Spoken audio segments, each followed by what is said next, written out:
Yang penting ada niat untuk melakukan hal yang teman-teman mau. Nah itu apa sih yang paling menyenangkan dari S3 gitu? Ada nggak sih? Ini yang menyenangkannya apa, yang nggak menyenangkannya tuh apa gitu?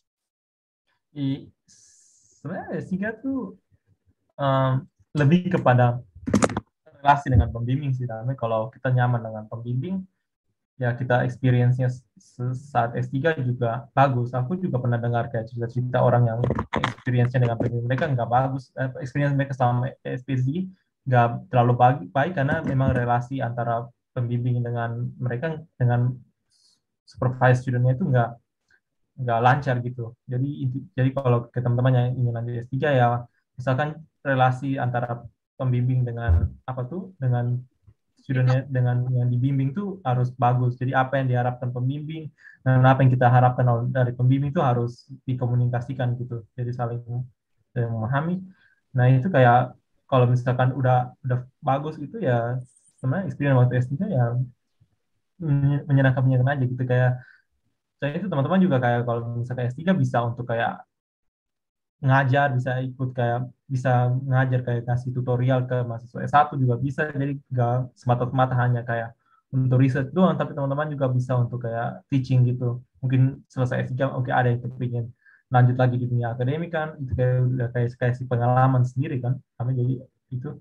Selain itu juga uh, kalau misalkan kita kayak merasa kayak kurang enak badan atau misalkan merasa butuh kayak waktu untuk beberapa waktu untuk kayak mungkin rehat dulu dari aktivitas research, kita kayak bisa ajukan minta izin kayak pembimbingnya kalau selama tidak terlalu apa, memberikan dampak yang besar kepada apa timeline kita punya research. Nah itu kayak cuma kayak 1-2 hari aja itu nggak masalah. Itu kayak fleksibel aja, bisa bisa diatur itu. Jadi ya kalau SES nggak terlalu strict amat sih. Justru karena nggak terlalu strict amat tuh yang bisa bablas karena bisa aja malah nggak dikerjain untuk menyelesaikan S3. Ya oke. Kan That's kalau why. misalkan kayak S2, Hmm? S1 kan udah kayak ada sistemnya, oh harus ambil mata kuliah ini sampai SKS-nya terpenuhi. Kalau udah terpenuhi semua kan tinggal lulus aja gitu. Tinggal di wisuda doang. Tapi kalau S3 kan kita yang ngatur, kita sama pembimbing yang ngatur lebih lebih kepada kita yang harus ngatur jadwal kita timeline kita yang kerja yang ini kemudian selanjutnya kerja ini gitu. That's why kamu juga ngajar ya, kalau nggak salah ya, di sana. Ya. Oke, mantap. Ya ampun, kamu ini juga ya, ngajar itu di sana, ngajar anak-anak S1, S2 apa? Gimana sih di sana? Tergantung ada S1 ada S2 kalau kan di sana tuh unitnya kan fleksibel kan jadi kayak nggak semata-mata unit tersebut yang ngambil mahasiswa matematika semua ada bisa dari mahasiswa biologi atau mahasiswa computer science yang memang butuh mata kuliah matematika itu mereka bisa ngambil kelas itu dan ada juga kayak mahasiswa S2 yang mereka dasar S1-nya tuh nggak ada kurang dasar matematikanya waktu S1 mereka ada bisa mengambil mata kuliah itu juga jadi kelasnya tuh kadang ada yang campur mahasiswa S1 mahasiswa S2 meskipun kebanyakan mahasiswa S1 sih. Nah, waktu Hmm. ngajar juga itu kayak gugup juga meskipun waktu itu pernah mengajar di Kupang kayak jadi asisten dosen atau segala macam, tapi ini mengajarnya kan pakai bahasa Inggris gitu kan. Terus ini kan mahasiswanya itu kan lebih diverse kayak hanya mahasiswa kalau di kampus kan kebanyakan mahasiswa lokal kan kayak nggak ada mahasiswa asing mahasiswa dari luar negeri kan waktu kampus S1. Tapi waktu di kampus S2 kan lebih diverse kayak mahasiswa dari mahasiswa lokal, ada mahasiswa dari negara ini, mahasiswa dari negara itu. Jadi banyak hal yang kan harus apa ya selain bisa memberikan aku waktu itu gue kan harus berbicara kayak dalam bahasa Inggris untuk menyampaikan mata kuliah tersebut untuk bahas soal-soal ini, tapi juga harus kayak mengerti, memahami apa budayanya mereka masing-masing, tapi nggak menyinggung gitu satu perasaan mahasiswanya yang diajarkan gitu. Oke, itu kamu jadi ngajar di sana juga karena katanya ya nilai kamu IP kamu 4 ya waktu itu. Benar gak Oh sih? iya, waktu S1 ya. Oh iya, itu susah nggak sih kalau jadi asisten gitu di sana, asisten untuk kayak apa ngajar gitu di sana? Oh, waktu S2, waktu di luar. S2 kayak pas kamu tadi cerita itu. Oh, kalau di tiap kampus beda-beda sih. Kami, aku sebenarnya juga nggak tahu waktu itu. Aku ke sana tuh pikirnya cuma untuk belajar, kan nggak ada yang bilang juga sih dari pengalaman Hmm. aku yang alumni-alumni yang dari kampus tersebut juga dari kampus di Australia nggak pernah cerita kalau ada bisa, mungkin mereka nggak tahu juga, mungkin mereka nggak punya pengalaman tersebut, atau mungkin nggak sempat dibagikan waktu itu. Jadi aku ke sana juga pikirnya cuma kayak oh mengajar doang, ikut kuliah doang, kemudian ada tulis tesis ya tahun kedua, kemudian sudah gitu kan. Nah justru aku tahunya dari mahasiswa lokal waktu itu, aku ada di kelas sudah selesai semester 2 nih, masuk semester 3, baru tiba-tiba temanku itu yang mahasiswa lokal itu bilang dia mengajar mata kuliah ini sebagai tutor gitu kan, tutorial kan mereka di sana sistemnya lecture sama tutorial. Kan lecture kan kayak dosen kasih materi, kalau tutorial kan kita bahas materi yang yang diberikan dosen tapi apply-nya ke kayak mengerjakan soal-soal gitu kan, gitu. Sama kalau studennya ada pertanyaan-pertanyaan yang lebih lanjut yang tidak sempat ditanyakan pada saat kuliah, mereka bisa tanyakan ke tutor kan, kalau misalnya mereka juga nggak kurang percaya diri untuk tanya langsung ke dosennya gitu. Jadi karena mereka lebih akrab untuk menanyakan, lebih mudah reach out Kayak tutornya ke teman dibandingkan lah. reach out dosennya kan gitu. Hmm. Jadi aku tahunya dari temanku juga itu, dia bilang dia ada jadi tutor. Aku juga, oh, kok bisa? Aku tahu tutor itu, aku kira hanya mahasiswa S3 doang yang bisa jadi tutor. Tapi ternyata mahasiswa yang masters juga bisa daftar jadi tutor. Nah itu mah harus daftar juga. Jadi dari temanku waktu itu aku daftar, makanya aku jadi tutornya tuh di semester 3. Nah itu mungkin salah satu penyesalannya. Coba kalau aku tahu lebih dahulu, mungkin aku udah bisa daftar dari semester yang sebelumnya. Oh, justru dari informasi itu didapat dari teman ya untuk jadi tutor itu. Ya kalau nggak, aku nggak tahu juga kalau bisa daftar, kalau mahasiswa master bisa jadi tutor. Karena aku pikirnya mahasiswa S3 doang yang Hmm. bisa jadi tutor. Karena kebanyakan emang mahasiswa S3 yang ngajar. Oke, itu ada persyaratannya nggak sih untuk jadi tutor itu? Oh ya, mereka minta kayak persyaratan kayak coba minta bukti transkrip akademik waktu Hmm. S1 gimana, kemudian ingin ngajar mata kuliah yang apa, dia kasih bukti kalau ingin mengajar mata kuliah ini basicnya ada nggak gitu. Oh, keren keren, mantap. Nah, itu di saking padatnya aktivitasmu gitu, kamu di Australia menekuni hobi nggak sih di sana? Kan udah berapa tahun di sana, udah lama banget kan? Ya, aku juga ada hobi sendiri sih. Aku nonton film, kayak TV, movies atau apa gitu. Kemudian suka kayak anime-anime gitu juga. Oh, Baca ibu. manga. Ya banyak sih. Aku juga main game. Oke, jadi nggak lupa ini ya, maksudnya seimbang lah, nggak belajar mulu ya. Maksudnya kamu masih bisa lah menekuni hobi ya. Ya, iya, ya. Di sini juga kayak ada dulu waktu S2 lebih aktif sih. Aku ikut ini kayak PPIA, itu perhimpunan pelajar Indonesia Australia, jadi kayak PPI ya. mahasiswa Indonesia di Asia PPIA. Oke, nih Albert, apa sih kalau ada yang nonton nih yang mau kuliah di Australia nih, kenapa harus kuliah di Australia? Ya, mungkin lebih dekat ke Indonesia, ya mungkin kalau ngomong saat masa pandemi mungkin kayak kurang relevan kayak meskipun nggak terlalu jauh dari Indonesia, susah juga kembali ke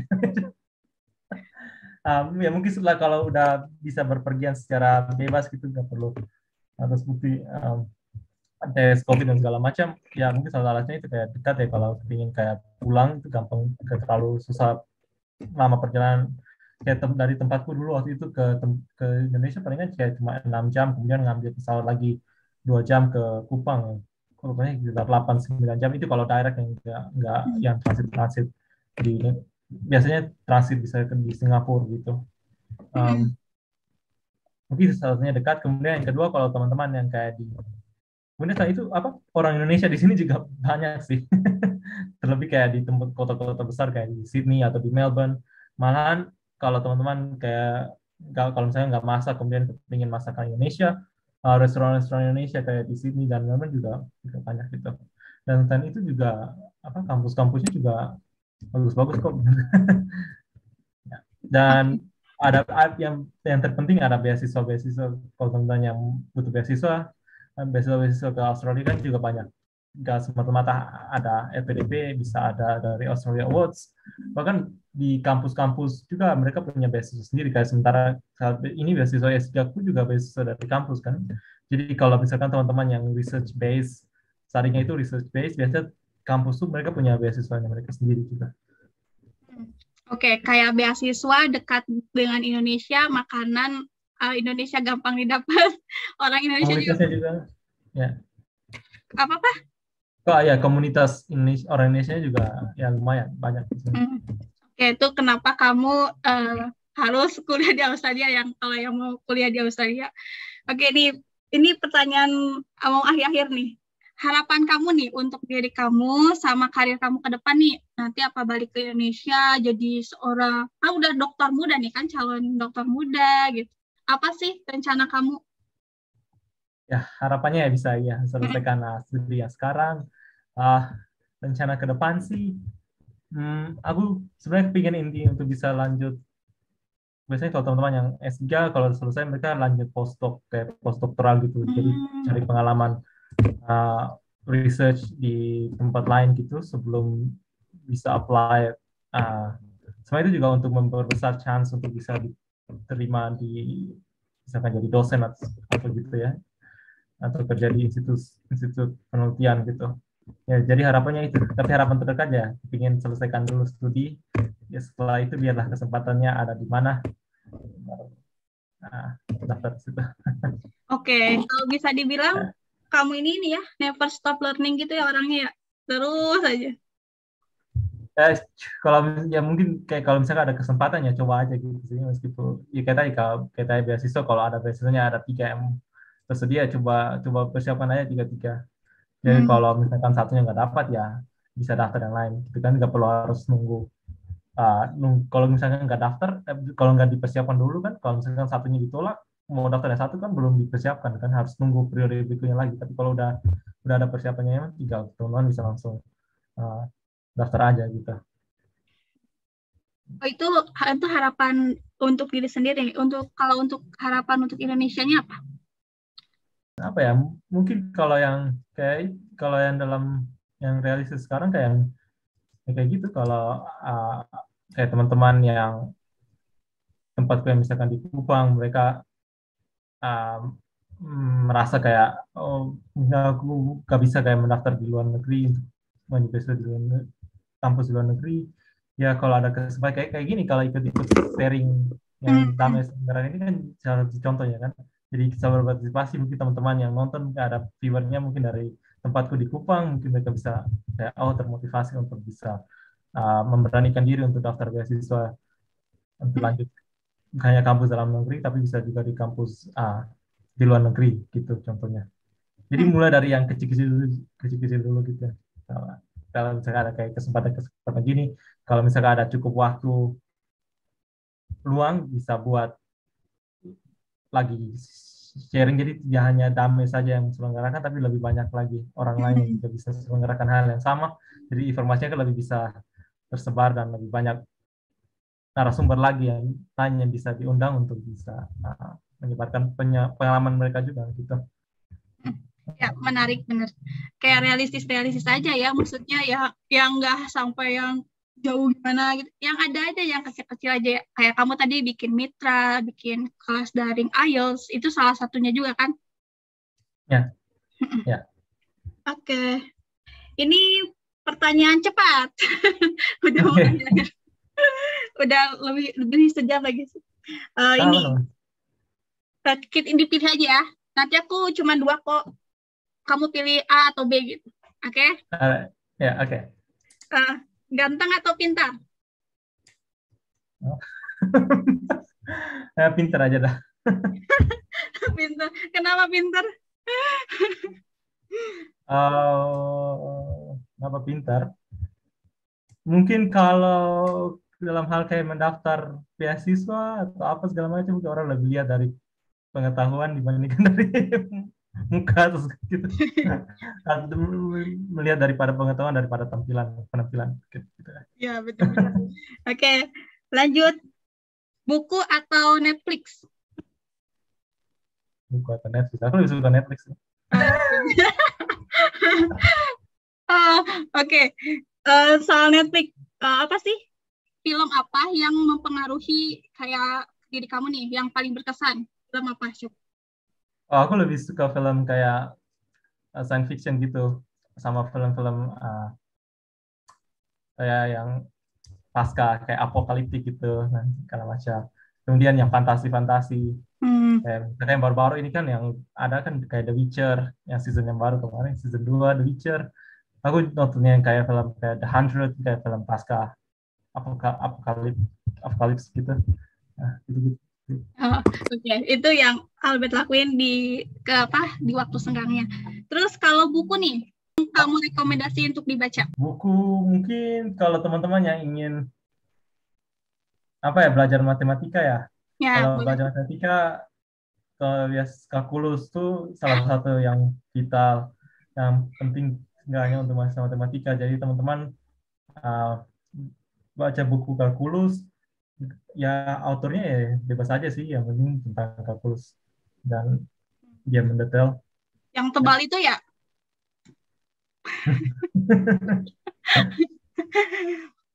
Kalau teman-teman yang tertarik kayak lanjut tentang matematika lagi, itu dulu orang-orang baca ini buku tentang analisis analisis real untuk mahasiswa matematika juga. Ya, gitu. Oke, sip. Itu yang suka matematika, buku pegangannya tadi kalkulus, bebas, pengarangnya siapa? Oke, ini pertanyaan terakhir. Beneran. Ya. Tiga orang yang paling mempengaruhi hidup kamu, siapa? Mungkin orang tuaku, udah dua, bapak, mama. Kemudian yang ketiga ini mungkin aku ngomongnya umum aja, kayak para pengajar gitu. Jadi para pengajar waktu sekolah dulu maupun waktu studi baik S1 maupun S2. Jadi umum. Jadi ke semua mencakup semua pengajar yang pernah mengajari aku sampai saat ini. Itu yang ketiga. Oke, orang tua, ayah, ibu, sama dosen-dosen sama pengajar. Ya. Oke, apa yang ingin kamu sampaikan pada penonton yang mau apply beasiswa misalkan, atau mau lanjut di luar negeri, apa nih yang mau disampaikan?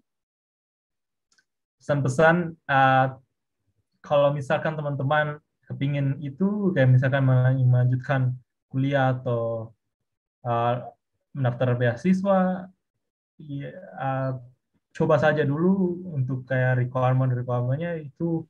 Belakangan teman-teman bisa coba, kalau misalkan ada yang persyaratannya belum dicukupi, bisa pelan-pelan untuk mencukupi satu persatu persyaratan tersebut. Yang penting punya niat dulu untuk mendaftar atau mengikuti hal tersebut, menempuh misalkan studi. Itu bukannya tentang studi, kalau misalkan teman-teman fokusnya untuk mau kerja langsung setelah selesai misalkan studi S1 juga. Yang penting ada niat untuk melakukan hal yang teman-teman mau. Oke. Niat. Oke, Albert. Udah selesai. Siap, terima kasih waktunya. Udah malam di sana. Pukul berapa tuh? Jam 7 ya? Jam 7. Jam 7. Makasih Albert, sukses studinya ya. Terima kasih.